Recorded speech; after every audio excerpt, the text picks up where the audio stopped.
Hello दोस्तों, सुकून FM पर आपका स्वागत है। अगर आप सुकून एफएम पर पहली बार आए हैं तो चैनल को सब्सक्राइब कर लें। आपको कहानी कैसी लग रही है हमें कमेंट करके जरूर बताएं। और साथ ही दोस्तों, अपनी कहानी सीओ से शादी को ज़्यादा से ज़्यादा शेयर जरूर करें। आज हम सुनने जा रहे हैं एपिसोड नंबर 3। जैसा कि हमने पिछले वाले एपिसोड में देखा, विक्रांत और इशिका ने कोर्ट में मैरिज कर ली थी। उसके बाद उन्होंने फोटो खिंचवाया और उसके बाद वो लोग गाड़ी में आकर बैठ गए थे। वो घर की ओर रवाना हो गए थे। विक्रांत और इशिका दोनों गाड़ी में बैठकर घर की ओर निकल गई। विक्रांत को गाड़ी सन्नाटे में चलाने की आदत थी।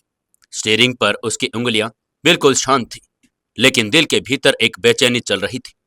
अब वो चुप नहीं रह सकती थी। वो लड़की जो उसे कुछ चंद घंटे पहले मिली थी, उसके साथ उसने शादी कर ली थी।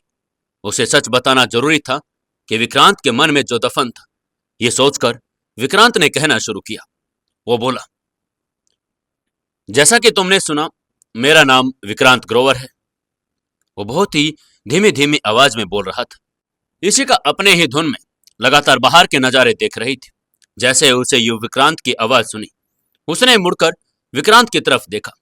वो उसकी आंखों में झांकना चाहती थी, शायद ये जानने के लिए कि यह शादी सिर्फ मजाक था या इसके पीछे कोई सच्ची मजबूरी थी। जैसे विक्रांत को लगा कि इशिका उसकी बात सुन रही है, तो उसने आगे कहना जारी रखा। वो बोला, मेरे दादाजी बीमार हैं, हॉस्पिटल में हैं और जिंदगी के सबसे नाजुक मोड़ पर खड़े हैं। वो इशिका को पहली बार विक्रांत की आवाज में थकान सी झलकी। वो जिन ख्यालों में उलझी हुई थी कि यह शादी मजबूरी थी या कोई मजाक, अब उसे लगने लगा था कि शायद सच में ही उसकी कोई मजबूरी रही होगी। तभी विक्रांत ने अपनी बात को आगे बढ़ाते हुए कहा, वो काफी समय से चाहते थे कि मैं शादी करूं। मैंने सोचा कि किसी वेडिंग एजेंसी से लड़की मिल जाएगी और सब कुछ औपचारिक रूप से होगा, लेकिन ये कहते कहते उसका गला थोड़ा सा रुक गया था। लेकिन वो लड़की नहीं आई और तब तुम वहां थी। और इशिका ने बिना बोले उसकी सारी बातें सुन ली। अजनबी शहर में अजनबी आदमी के साथ उसकी जिंदगी एक अनजाने नए चैप्टर में दाखिल हो गई थी। तभी विक्रांत ने आगे कहते हुए अपनी बात पूरी की। और मैंने दादाजी से कह दिया था कि हम 1 साल में एक दूसरे को जानते हैं और हमने प्यार में आकर शादी की है। इशिका लगातार विक्रांत की बातें सुनती जा रही थी। वो सोच रही थी कि इनकी बातों का क्या जवाब दे। उसे कोई जवाब ही नहीं मिल रहा था।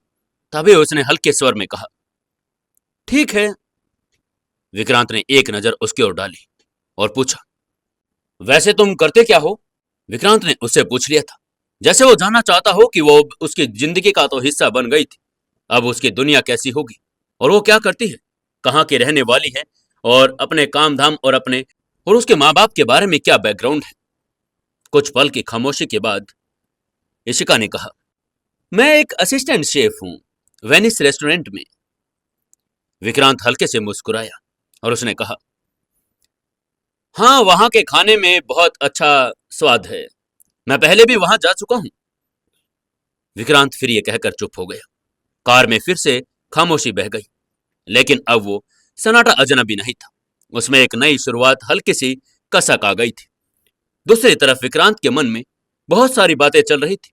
विक्रांत चुपके चुपके इशिका को देखे जा रहा था, या फिर ये कहें कि वो कई बार देख चुका था। विक्रांत सोच में पड़ गया था, यार क्या मैंने इसे पहले भी देखा है? उसके दिमाग में एकदम से ख्याल आया, कहीं वो जानबूझकर तो उसके पास नहीं आई, ये सोचकर कि वो कोई अमीर आदमी है। लेकिन फिर उसने इस बात को ज्यादा तवज्जो नहीं दी। उसे लगा कि शायद इसकी भी मजबूरी रही होगी। उसे पता था कि 1 साल बाद वो आराम से इशिका को तलाक दे देगा, बिना कोई झगड़ा और तमाशा किए। और अगर तब तक उसके दादाजी अशोक भी जिंदा हुए तो उन्हें यह समझा देगा कि क्यों वो दोनों अलग होने का फैसला कर ले हैं। ये सब सोचते हुए विक्रांत ने इशिका से कहा, लेकिन तुम मेरे दादाजी से यह कहोगे कि तुम अभी पीएचडी कर रही हो? विक्रांत की बातें सुनकर इशिका के मन में बहुत सारे सवाल उठने लगे। तभी उसने अपने मन के बाकी सवालों को एक तरफ करते हुए अपने सबसे इंपॉर्टेंट सवाल को पूछा। इशिका ने पूछा, आप क्या करते हैं? इशिका के सवाल को सुनकर विक्रांत थोड़ा हैरान हो गया। वो यही सोच रहा था, क्या वो सच में जानती है या फिर अनजान बनने की एक्टिंग कर रही है? उसने सीधा ही पूछ लिया, तुम मुझे नहीं जानती। वैसे तो वो ज्यादा बात करने वाला इंसान नहीं था, लेकिन उसमें एक आदत थी, जब तक उसकी जिज्ञासा शांत न हो वो चैन से बैठता नहीं था। इशिका ने पलटकर पूछा, क्या आप कोई फिल्म स्टार हैं? अगर होते भी तो मैं भी नहीं पहचानती। मैं तो इतना काम करती हूं पैसे कमाने के लिए कि मुझे अपने आसपास की दुनिया की खबर भी नहीं रहती। इशिका ने साफ साफ कहा, उसके आसपास क्या हो रहा है उसमें कभी उसकी बिल्कुल दिलचस्पी ही नहीं थी।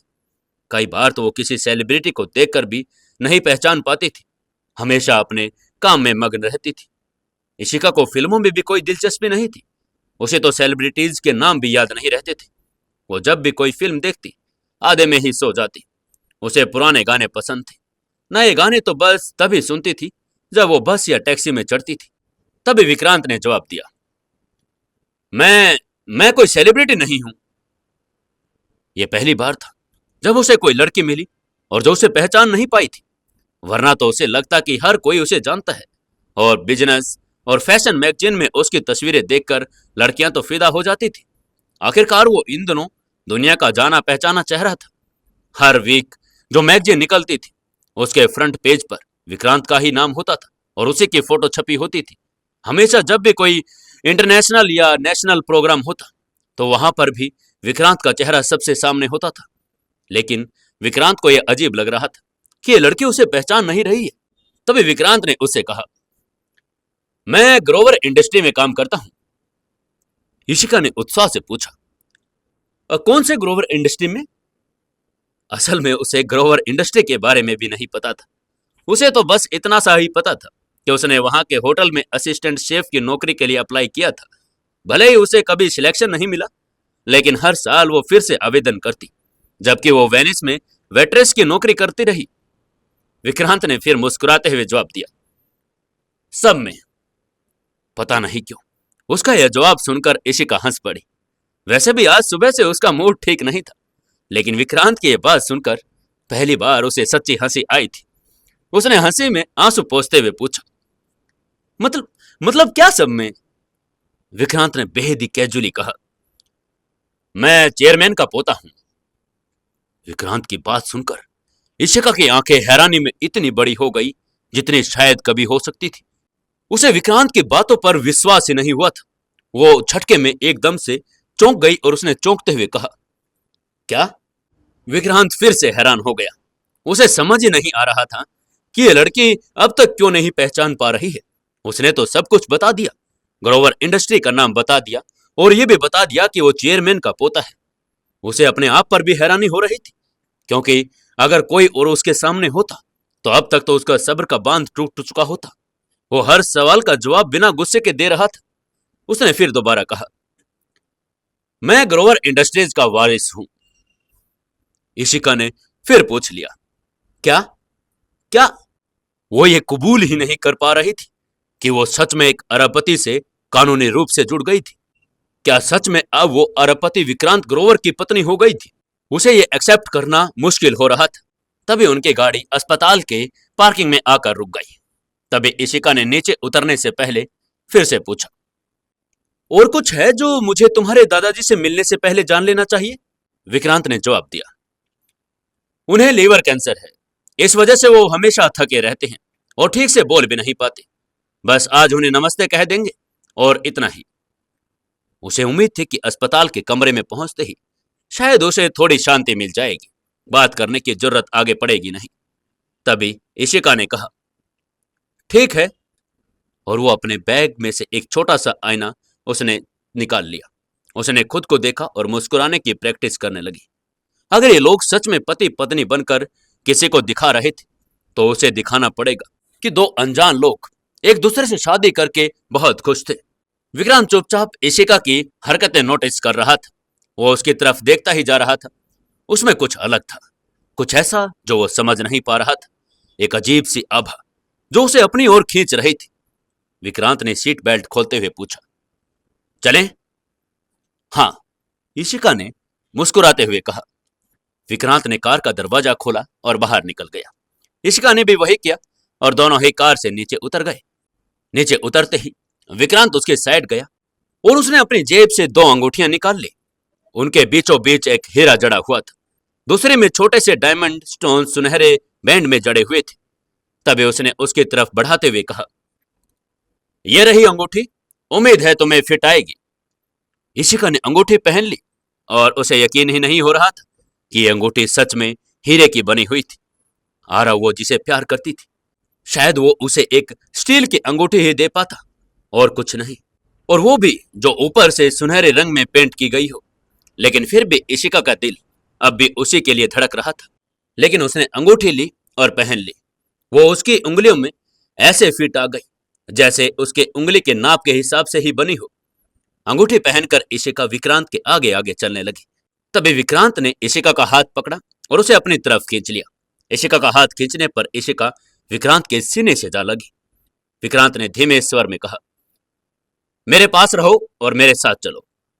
विक्रांत की आवाज इशिका को जरा रूखी सी तो लगी, लेकिन फिर भी उसमें छिपी हुई परवाह और गर्माहट को उसने महसूस कर लिया था। इशिका को लग रहा था कि विक्रांत जानबूझकर एक ठंडी और छवि बना रहा था ताकि लोग उससे दूर रहें। मुझे फर्क नहीं पड़ता, वो यही सोच रही थी, और साफ लग भी रहा था कि वो ऐसा ही करता होगा। भले ही इशिका को ताजा खबरों और शहर की हलचलों में ज्यादा दिलचस्पी नहीं थी, लेकिन ग्रोवर इंडस्ट्रीज के वारिस विक्रांत के माँ बाप की दर्दनाक मौत के बारे में दिल्ली में हर कोई जानता था। कुछ लोगों को तो ये मानना था कि वो एक सोचे समझे साजिश का शिकार हुए थे, लेकिन पुलिस के जांच के बाद यह हादसा बताया गया था। जब एक नशे में धुत ड्राइवर पकड़ा गया था, उसे हिट एंड रन का दोषी मानते हुए बस 1 साल की सजा सुनाई गई और फिर वो रिहा कर दिया गया। विक्रांत शायद इसलिए लोगों से दूरी बनाए रखता था ताकि किसी को फिर से अपने करीब लाकर खोना ना पड़े। अब देखो, उसके जीवन में बचे मात्र एक इंसान उसके दादाजी अशोक जी अब उसे छोड़ने वाले थे। ये सब सोचते हुए वो दादाजी के कमरे में जा पहुंचे। जैसे ही अशोक जी ने उनको देखा, उन्होंने कहा, इतनी देर लगा दी आने में। वो तो सुबह से ही अपने पोते का इंतजार कर रहे थे, क्योंकि आज उसने जो वादा किया था वो आज अपनी पत्नी को लेकर आएगा। लेकिन जैसे ही विक्रांत ने शांत लहजे में कहा कि कोई जैसे मामूली सी बात हो, वो बोला, वो दादाजी कोर्ट में थोड़ी सी देर हो गई थी। अशोक जी ने अपनी ऐनक में पीछे से गौर करके उसे देखा। वो तैयार था, हमेशा की तरह, अपने पोते का एक और नए बहाने के लिए। उसे पूरा यकीन था कि उसका पोता आज भी अकेला ही आएगा, किसी पत्नी का तो सवाल ही नहीं था। विक्रांत हमेशा यही कहता आया था कि उसे रिश्तों से दूरी पसंद है और प्यार व्यार में उसका कोई भरोसा भी नहीं है। लेकिन आज तो कुछ अलग था। तभी अशोक जी की नजर विक्रांत के पीछे खड़ी एक लड़की पर गई। वो लड़की बिल्कुल अनजान सी थी, पर उसकी चाल में एक अजीब सा आत्मविश्वास था। उसकी आंखों में झलकती झिझक के पीछे एक गहरी समझदारी भी छिपी हुई थी। अशोक जी ने उसे देखा और एक लंबी सांस ली। फिर उन्होंने मन ही मन सोचा, कौन है ये? क्या ये सच में विक्रांत की पत्नी है, या फिर ये कोई दिखावा तो नहीं कर रहा? उस लड़की को देखकर उसके दिल में कोने में से एक हल्की उम्मीद तो जाग गई थी। शायद ये लड़की उसके पोते को बदल दे। विक्रांत को वो जानते थे, संघर्षों में पला बड़ा, रिश्तों में डरा हुआ और एक हमेशा दीवार की तरह खड़ा रहता, खुद और दुनिया के बीच। पर आज पहली बार वो दीवार थोड़ी सी दरकती सी नजर आ रही थी। अशोक ने अपनी नजरों में लड़की का आकलन कर लिया। आंखों में सच्चाई थी, पर साथ ही कोई गहरी कहानी भी छिपी हुई थी। शायद दोनों ही कुछ छुपा रहे थे, लेकिन उन्हें इतना भी पता था कि जब भी कोई रिश्ता शुरू होता है तो शुरुआत में तो अधूरापन ही होता है। तभी उन्होंने अपने मन ही मन फिर सोचा, अरे बाद में हो जाएगा प्यार व्यार, चलो कुछ तो हुआ।